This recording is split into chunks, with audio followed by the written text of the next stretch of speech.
ఎందుకంటే ఈ పండుగ అందరి పండుగ. ఇది ఒక కాంగ్రెస్ పార్టీదో ఇంకోరిదో కాదు. ఈ ప్రభుత్వం అందరిది, ఈ సంక్షేమం అందరిది, ఈ రాష్ట్ర అభివృద్ధి అందరిది. ఇందులో అందరూ భాగస్వాములు కావాలి, అందరినీ భాగస్వాములు కావాలని నేను పిలుస్తున్న 7, 8, 9 తారీఖుల్లో ఈ సచివాలయ ప్రాంగణం, నెక్లెస్ రోడ్డు, బుద్ధ పూర్ణిమ ప్రాంతం, ఇదంతా కూడా కంప్లీట్గా తెలంగాణ సంబరాలు జరుగుతాయి. 3 రోజులు సాయంత్రం పూట ఒక కార్నివాల్, ఒక అద్భుతమైన పండుగ వాతావరణాన్ని ఇక్కడ ఉప ముఖ్యమంత్రి బట్టి విక్రమార్క గారి నేతృత్వంలో తెలంగాణ కవులు, కళాకారులు, తెలంగాణ సంస్కృతి, తెలంగాణ పిండి వంటలు, మహిళా సంఘాల గ్రూపులు, ఇవన్నీ కూడా ఈ ప్రాంతానికి ప్రతిరోజు సాయంత్రము ఒక మంచి వాతావరణం.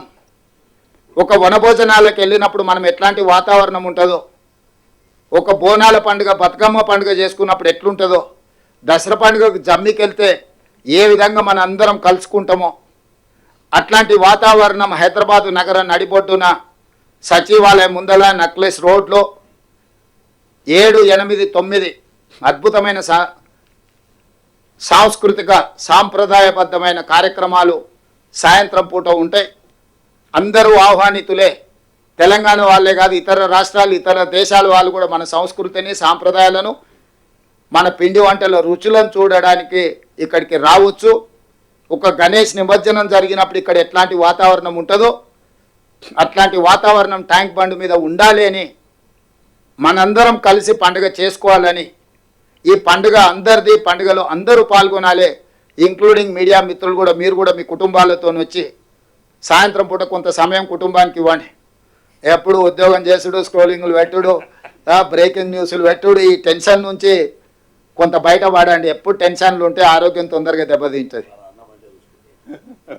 వాళ్ళ కోసం కూడా ప్రత్యేకంగా కొంచెం ఏర్పాట్లు, ఒక ఏమంటారు, ఒక బాక్స్, అదే INPR ఒక సపరేట్ ఎంక్లోజర్ మీడియా మిత్రులకు కూడా సపరేట్గా పెట్టి, వాళ్ళ కుటుంబాలు వచ్చినప్పుడు వాళ్ళ కుటుంబాలకు కొంత భోజనం, కొంత వాళ్ళ పిల్లలతో వచ్చి ఉండేటట్టు ఒక ఎంక్లోజర్ పెట్టి వాళ్ళ కోసం కూడా ఒక ప్రత్యేకమైన ఏర్పాట్లు. ఎందుకంటే తెలంగాణ ఉద్యమంలో వాళ్ళు చాలా చాలా క్రియాశీలక పాత్ర పోషించారు.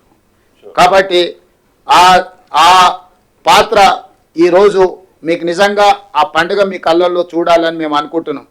తెలంగాణ రాష్ట్ర పండుగ, తెలంగాణ సంస్కృతి ఒక పండుగ, తెలంగాణ బ్రతికే ఒక పండుగ. దీంట్లో మీరందరూ భాగస్వాములు కావాలి.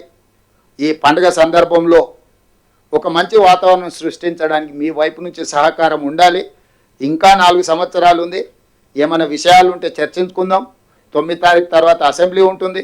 అసెంబ్లీలో కూడా చర్చలు చేసుకుందాం, సమస్యలు పరిష్కరించుకుందాం. అన్ని రకాలుగా మీ అందరి సహకారాన్ని కోరుకుంటూ ఈ ఇందిరమ్మ ఇండ్లు గ్రామాలలో పండుగ చేసుకోవాల్సిందిగా కోరుకుంటూ